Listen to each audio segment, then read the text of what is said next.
Bismillahirrahmanirrahim. Bismillah ma syaa Allah ma kana min ni'matin famin Allah. Alhamdulillah hamdan wa syukran lillah.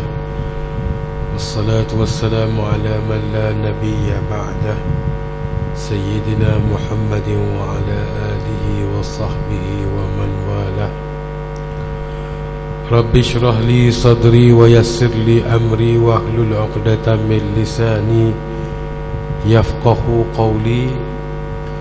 Wa la hawla wa la quwwata illa billahil aliyyil azim. Wa ba'd.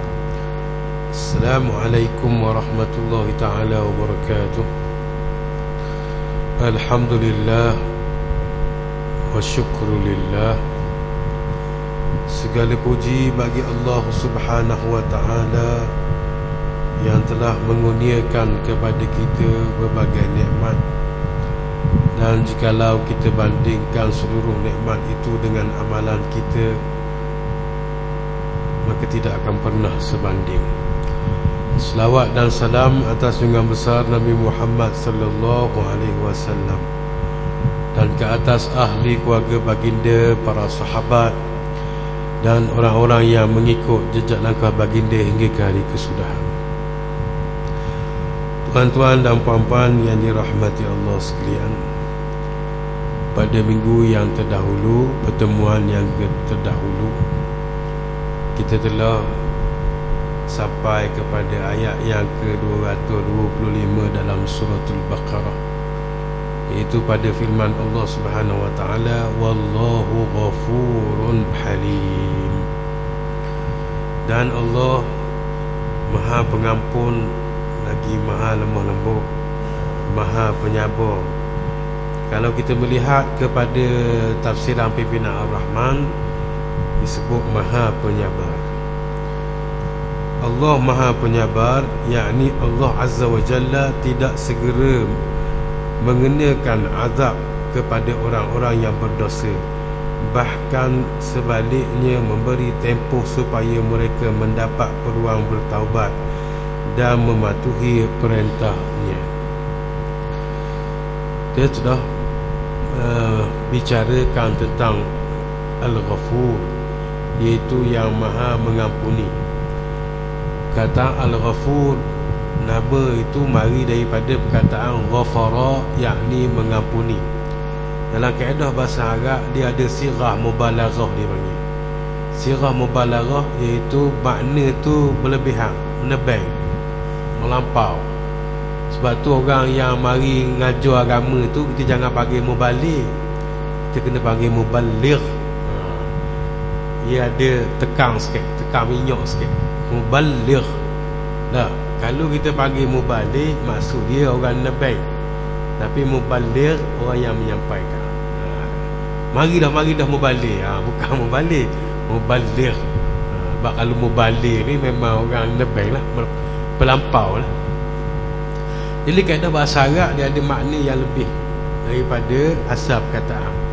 Kalau orang tu makan, dia panggil akil. Akil ni seorang yang makan, pemakan. Apabila orang tadi makan dengan kerap kali makan, maka dia panggil akal, iaitu orang yang kerap kali makan, kerap kali, acak. Tapi kalau orang tu makan tak acak, tapi dia makan sekali makan tu banyak, dah makan akok setalang seorang.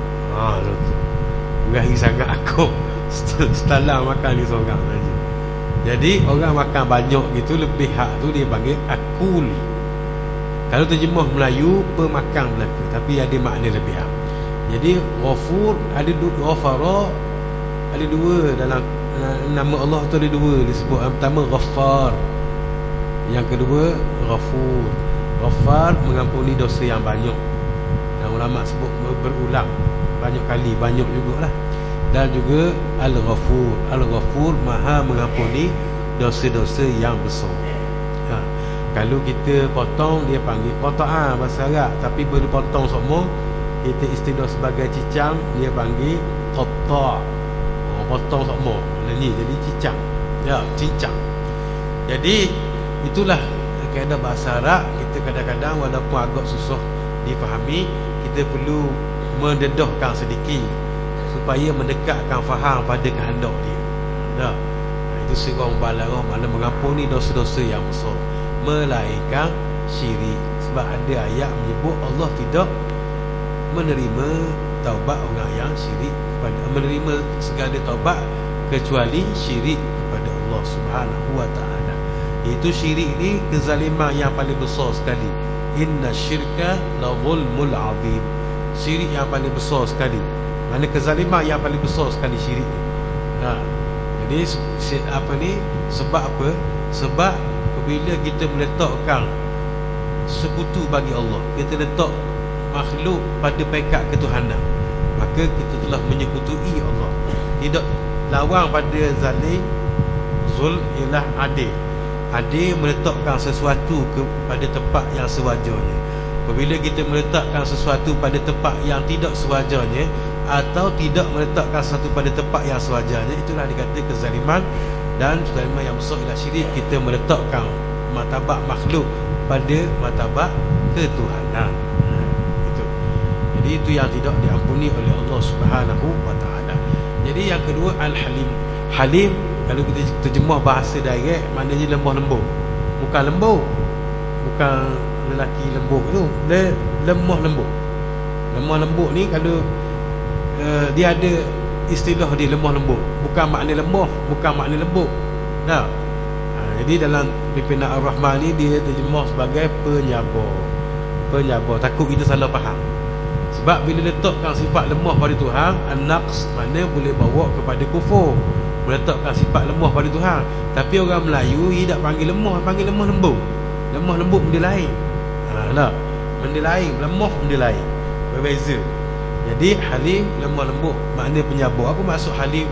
Itulah yang disebut dalam tafsir. Dalam tafsir jalan lain disebut kerana menangguhkan hukuman azab bagi orang yang mustahik, orang yang layak dikenakan azab. Siapakah yang layak dikenakan azab? Iaitu orang-orang yang berbuat maksiat. Jadi Allah Subhanahu Wa Taala Maha Penyabar, Maha lemah lembut. Dia lock kita orang yang buat dosa tadi, lock gitu saja, tak beri baik, tak beri apa azab selalu. Tujuan apa? Tujuan membuka ruangan taubat. Allah Subhanahu Wa Taala menciptakan kita, dan dia ciptakan kita dengan nafsu, adanya kehendak. Jadi kadang-kadang kita ada pegangan kita, prinsip kita, keyakinan kita, tapi seringkali hilang pertimbangan. Kita belajar kitab tentang sabar, kita belajar tentang syukur, kita belajar tentang berbuat baik, tetapi Allah uji kita. Inilah konteks ujian ni dari segi alam nyata. Itulah dalam ayat ni nanti kita akan sampai. Dan ayat sebelum ni pun cerita tentang perkahwinan, munakahah. Allah uji kita juga dalam muamalat. Dalam muamalat kita belajar hukum jual beli akad gini, tapi seringkali kita buat muamalat kena lebah dia orang. Itu Tuhan uji kita dari segi realiti macam mana, berhadapi kenyataan. Kadang-kadang kita marah orang kerana kita tak puas hati dalam jual beli, kita balah dengan isteri kita, padahal di masjid tadi baru belajar tentang sabar, pemaaf. Jadi itu kita belajar dari segi keyakinan kita. Tetapi Allah uji kita di alam nyata, waqi', secara waqi', secara realiti. Bagaimana kita menguruskan keluarga kita, bagaimana kita berhadapan dengan jual beli muamalat dengan orang. Nah, ada semua kena kacak janji gitu, mari gini jaya, macam-macam. Jadi kadang-kadang kepenatan kita itu apabila menghadapi kenyataan. Nah, sebab tu kadang-kadang kita tengok orang alim pun beberapa kali cerah berat baru jumpa yang apa ni, sekung, dah cinta yang sejati, baru jumpa. Kita tak boleh kata dia tak ada ilmu, tapi menghadapi kenyataan itu berbeza. Walaupun orang ada ilmu, kadang-kadang macam kata-kata lah, biasa kita kata kadang-kadang ngajar orang tentang kesabaran, turun masjid selipar hilang pun merah telinga. Lain menghadapi kenyataan satu yang berbeza. Jadi Allah uji kita ni, kita cakap kita boleh sabar, kita ada ilmu, kita boleh memaafkan, kita boleh bertolak ansur bila menghadapi kenyataan. Yang pertama, dengan munakahat hubungan suami isteri. Yang kedua, dengan muamalat, iaitu jual beli kita, hutang piutang kita, berhubungan kita dengan makhluk, berhubungan kita dengan manusia. Kita belajar gini, tapi alam kenyataan dia berbeza. Ya? Sebab tu kita akan sampai kepada ayat akan datang ni, cerita tentang ilah. Ya? A'udzubillahi minasyaitanirrajim. Lillazina yu'luna min nisaihim tarabbusu arba'ati ashhur fa in fa'u fa innallaha ghafurur rahim. Kepada orang-orang yang bersumpah tidak akan mencampuri isteri-isteri mereka, diberikan tempoh 4 bulan. Setelah itu jika mereka kembali, yakni mencampuri, menggauli isteri mereka, maka sesungguhnya Allah Maha Pengampun lagi Maha Mengasihani. Ini ayat yang diturunkan mengenai ilah. Lillazina yu'luna min nisa'ihim, bagi orang-orang yang ilah. Banyak ruangan dalam Islam untuk kita membatalkan kontrak perkahwinan. Bukan kahwin kontrak ni, maknanya perkahwinan satu akad kontrak. Macam mana kita nak membatalkan akad tadi, banyak jalan keluar dalam Islam. Jadi sebelum zaman revolusi di barat, zaman Renaissance di barat, mereka agama Katolik terdahulu dia tidak membenarkan perceraian. Bila seorang kahwin dia tak benar. Tetapi bila naik dibuat pembaharuan dalam agama dia, bila naiknya Protestan, maka orang beratur bersusun nak bercerai. Maknanya Allah meletakkan kepada kita perkahwinan itu satu ibadat, satu tuntutan dalam agama. Tetapi di sana ada jalan keluar. Sebab ada di sebalik itu soal hati. Ada boleh pergi, ada tak boleh pergi, ada tak kenang, ada kenang. Nah, duk sama baru kita tahu. Duk sama molek belaka. Nah, bahasa orang kampung cakap, tak layak cakap ni tapi nak suruh faham tau. Orang tua kata masa kasih ketut wangi. Nah, gitu. Sebelum nikah, tunang dia sepak batu. Dia marah ke batu parah. Mana duduk tengah jalan batu ni bahasa semua. Bila nikah, bini dia sepak batu, dia kata dah guna buta batu bapok gitu dah apa. Tengok. Jadi ujian manusia tadi, belum kita kahwin, memang ibu, kalau dia benar-benar ibu kita, memang dia minta kita, dia minta doa kepada kita. Dia ingat pesan pada kita. Yang pertama, dia nak anak dia ada jodoh. Yang kedua, dia nak anak dia kerja baik. Yang ketiga, dia nak anak dia ada anak, ada cucu. Itulah ibu bapa. Memang boleh kata gitulah. Boleh kita semua ibu bapa begitu. Tapi masa kadang-kadang kita tak tahu bahawa kahwin itu sendiri perlu kepada ilmu sebelum berkahwinan. Perlu kepada kemantapan, persediaan diri. Kalau kita nak didik diri kita pun berat nanang, macam mana kita nak didik isteri kita? Macam mana kita nak didik anak-anak kita? Lepas tu ada orang cerita, bapak nikah ngecuri, Tok Bidang sambut. Lepas sambut, tengok tak ada rata Tok Bidang. Tengok budak tu genggang dah dalam tangan. Cerita betul budak tak tahulah. Nak cerita tau. Tok Bidang kata mana rata aku tak hilang. Tengok bayi tu duk genggang. Bahal dah kata mah Tok Imam. Tok Bidang. Nah, jadi persediaan sebelum perkahwinan itu besar. Sebab manusia adalah makhluk yang hebat, diberi keupayaan simulasi. Dia boleh menggambarkan apa yang akan berlaku ketika belum berlaku. Sebab tu kita tengok bila peristiwa MH370 dia masuk, tengoklah masuk bola rumah kapten tu, nampak ada simulasi penerbangan. Jadi dia buat simulasi tadi untuk mengurangkan kesilapan ketika penerbangan yang betul. Dia latih. Jadi manusia ni sebelum berlaku,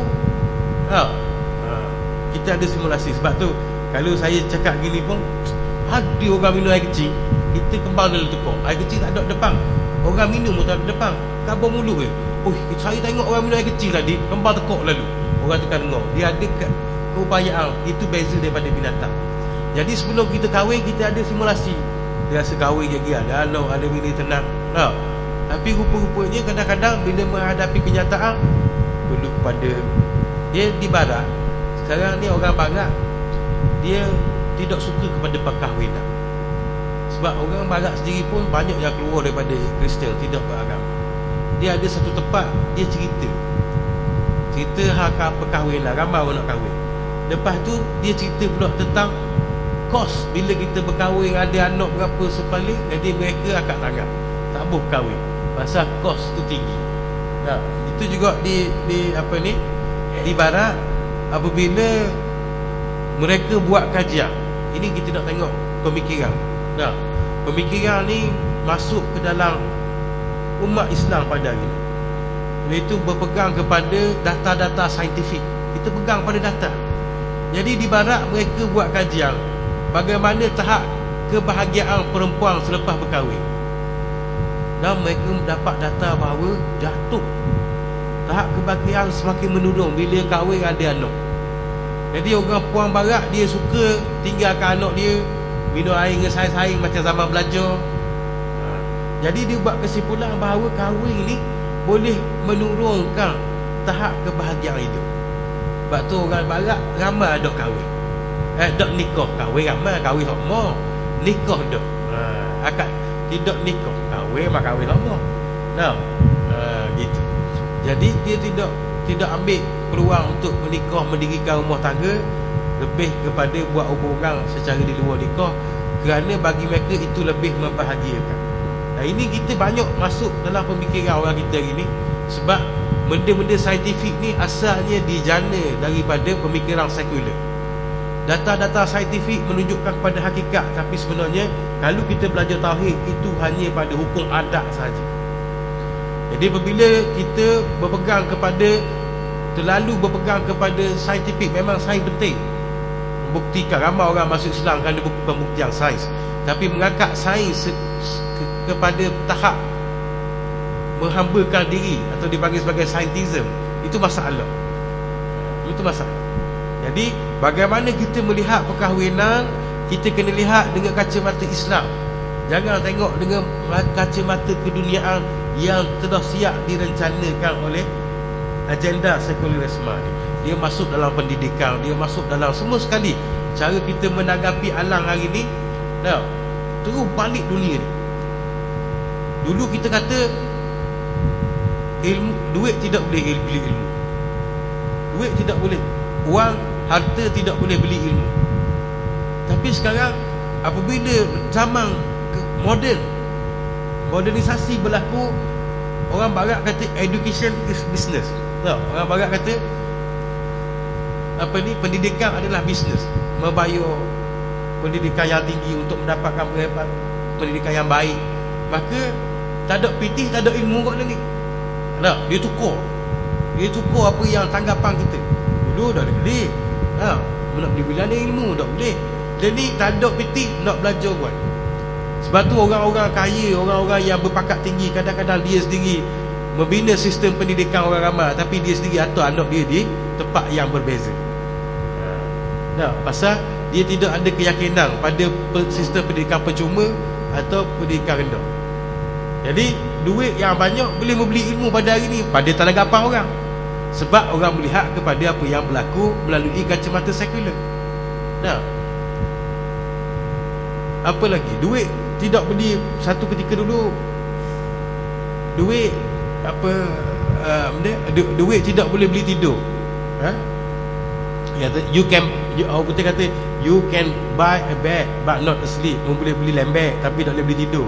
Tapi hari ni banyak orang nak tidur malam kerana tak ada PT. Terbalik. Sebab tu kita kena balik kepada pengajian tauhid, melihat kenyataan dengan kacamata Islam, kacamata akidah, bukan kacamata lendir kita ni. Sebab dunia hari ni diterbalikkan. Duit boleh beli, boleh beli obat. Kata orang putih kata dulu, boleh beli obat tapi tak boleh beli kesihatan. You can buy a medicine but not a health. Tapi sekarang perubatan ialah bisnes yang paling menguntungkan.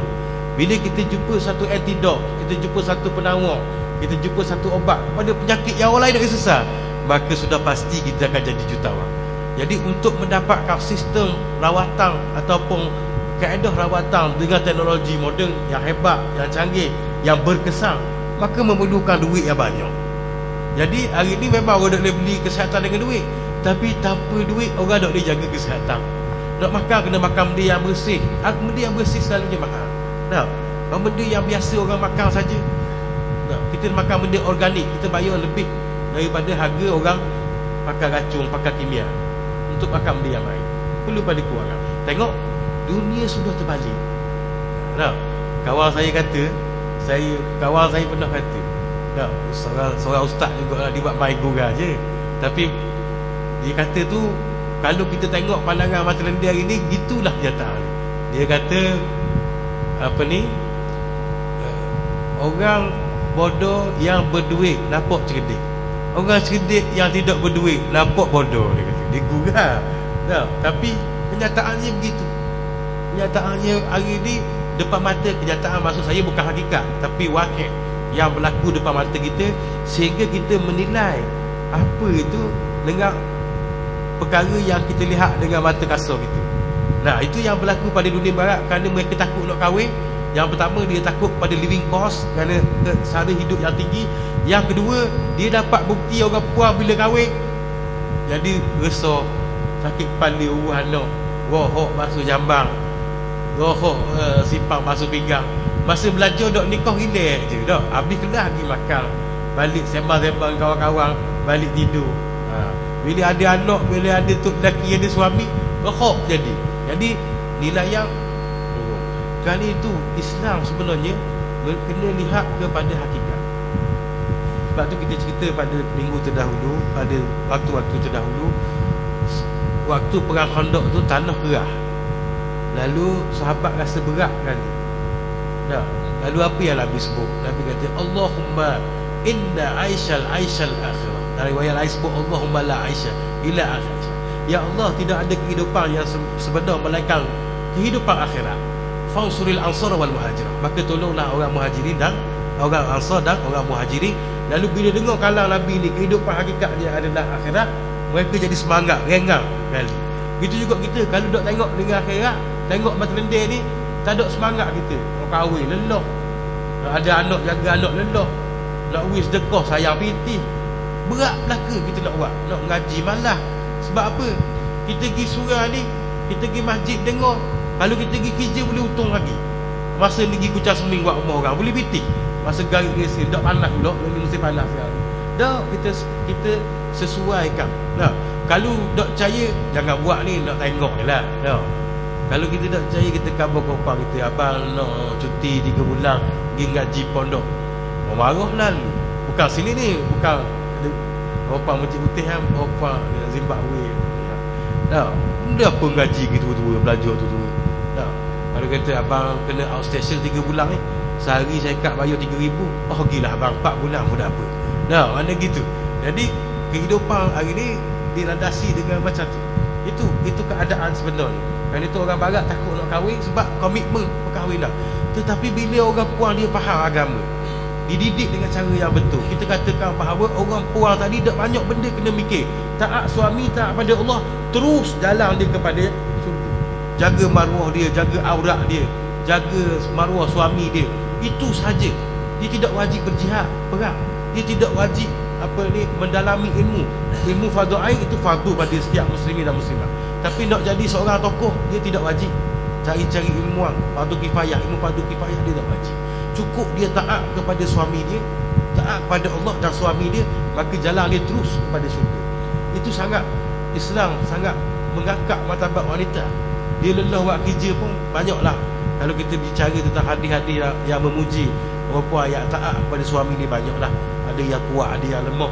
Tapi keseluruhannya cukup dua tadi. Dia taat kepada Allah, ada sekalipun dengan Nabi Muhammad lah, sunnah Nabi lah. Dan juga taat kepada suami dia yang tidak bersalahan syariat. Jangan laki dia kata, abang malu lagi beli nombor, mau pergi beli kejap, boleh ada pergi beli nombor ekor. Taat suami dah, bukan gitu. Taat maknanya taat perkara yang benar, yang tidak bersalahan dengan syariat, maka terus jalan dia ke syurga. Jadi ganjaran dia tadi, dia taat, dia khidmat pada suami dia, jaga anak suami dia, jaga pendidikan anak dia, jaga rumah tangga dia. Itu adalah ganjaran yang besar di akhirat. Bila kita tengok dengan mata akhirat, maka ringan hak sini. Tapi bila nak tengok ni tu berat nandang hak sini.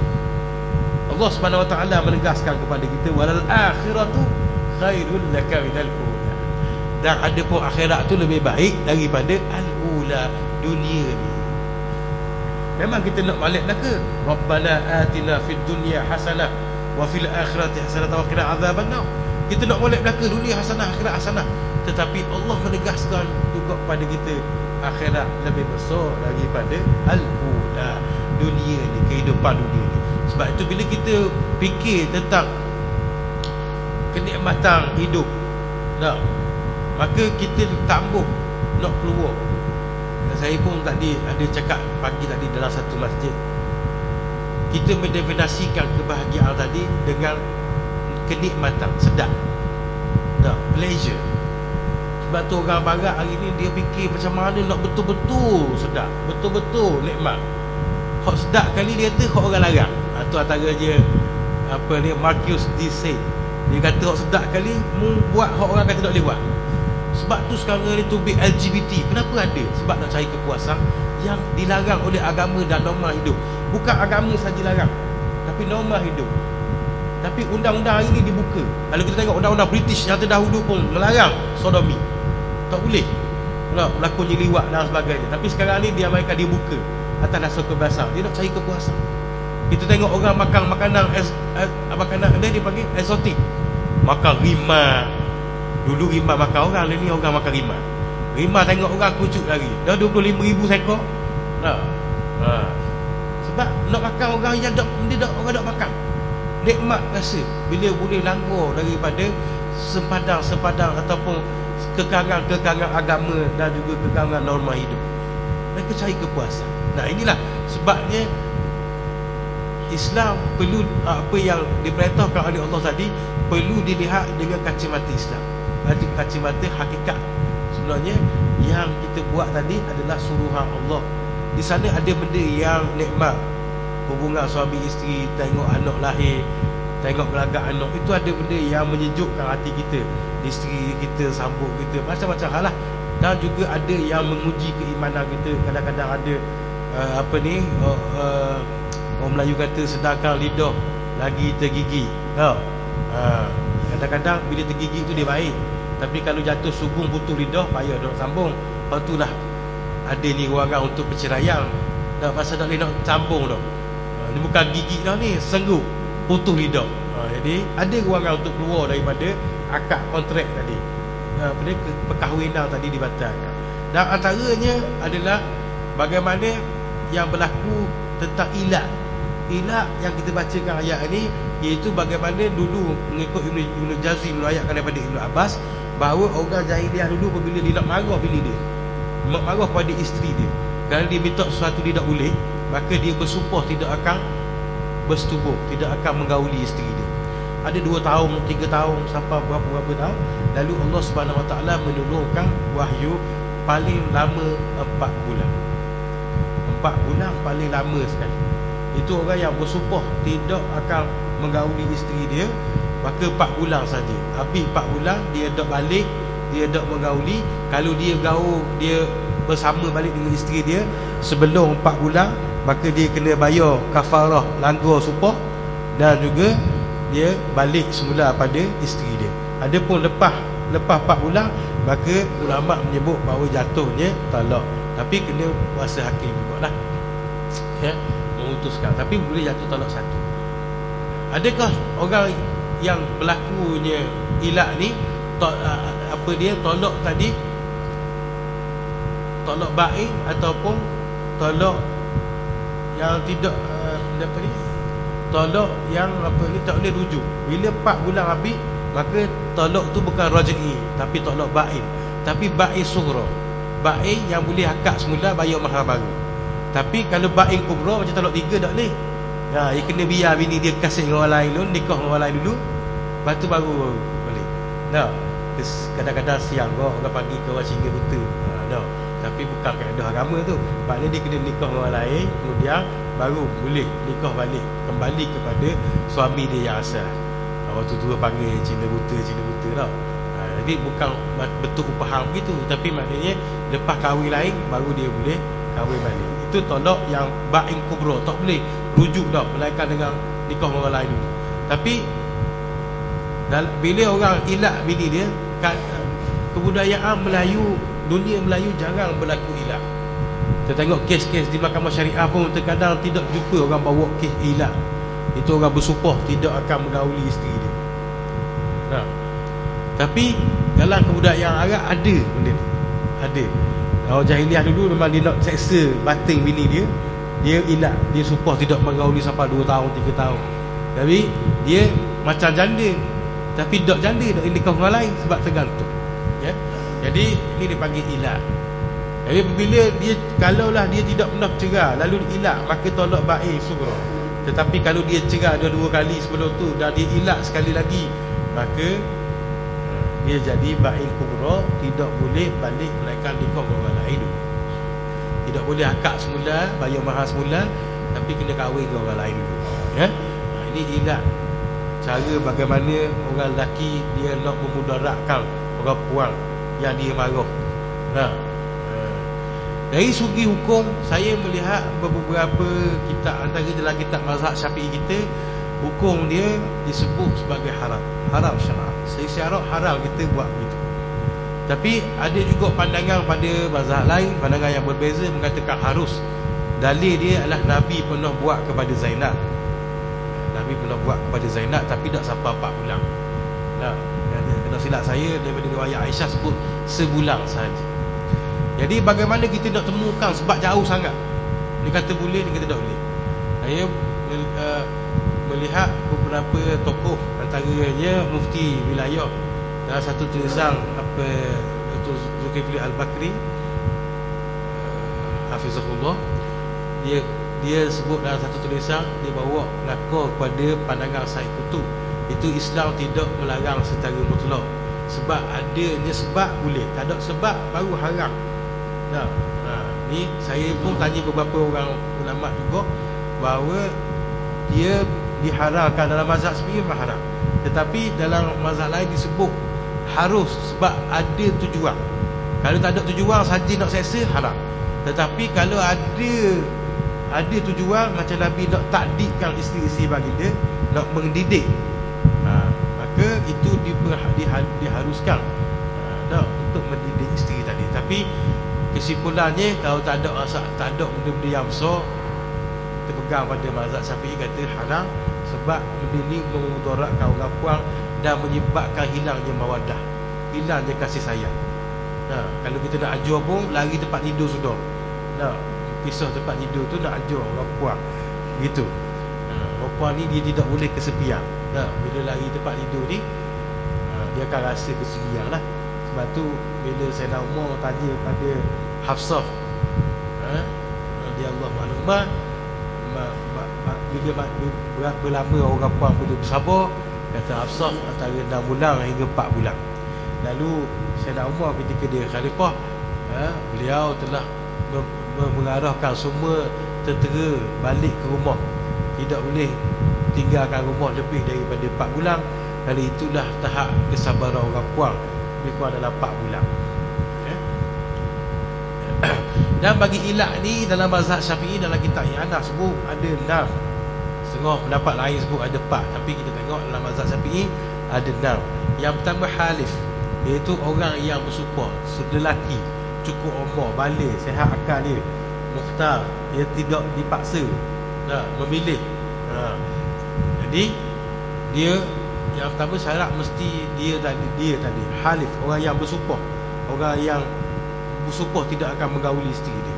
Yang kedua dia sebut mahluf bih, iaitu dengan apa dia bersumpah. Kalau dia bersumpah dengan lain pada Allah, tak laku. Tapi kalau dia bersumpah dengan nama Allah dan sifat-sifat Allah, laku, jalan. Yang ketiga, mengapa dia sumpahkan? Mahduf alaih, dia sumpah iaitu tidak wad'i, tidak menyetubuhi, tidak beri nafkah batin kepada isteri. Yang keempat, mudah, berapa lama? 4 bulan. 4 bulan, lebih 4 bulan jatuh. Sebelum 4 bulan dia campur balik, dia gaul balik isteri dia, dia kena bayar kafarah sumpah yang kita bincang pada minggu lepas.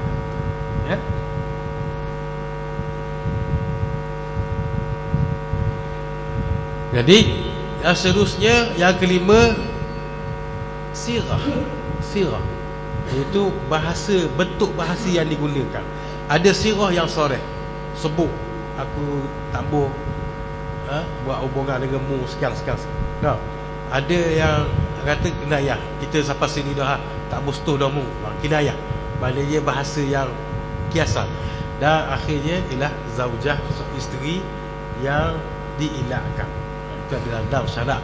Jadi kerana masa mencemburui kita, jadi kita kena berhenti mengejutlah, berhenti. Dan nak cerita-ceritanya, insya-Allah kita panjang umur dengan izin Allah, kita akan bertemu pada pertemuan yang selanjutnya. Mudah-mudahan apa yang kita perkatakan ini, walaupun kurang berlaku dalam kehidupan ataupun di kalangan kita dunia Nusantara Melayu kita, tetapi kurang-kurangnya boleh menjadi ilmu kepada kita. Saya mohon maaf kalau ada apa-apa kesilapan dan kekasar bahasa. Aku luka uli hazal, astaghfirullahaladzim wa lakum. Wassalamualaikum warahmatullahi ta'ala wabarakatuh.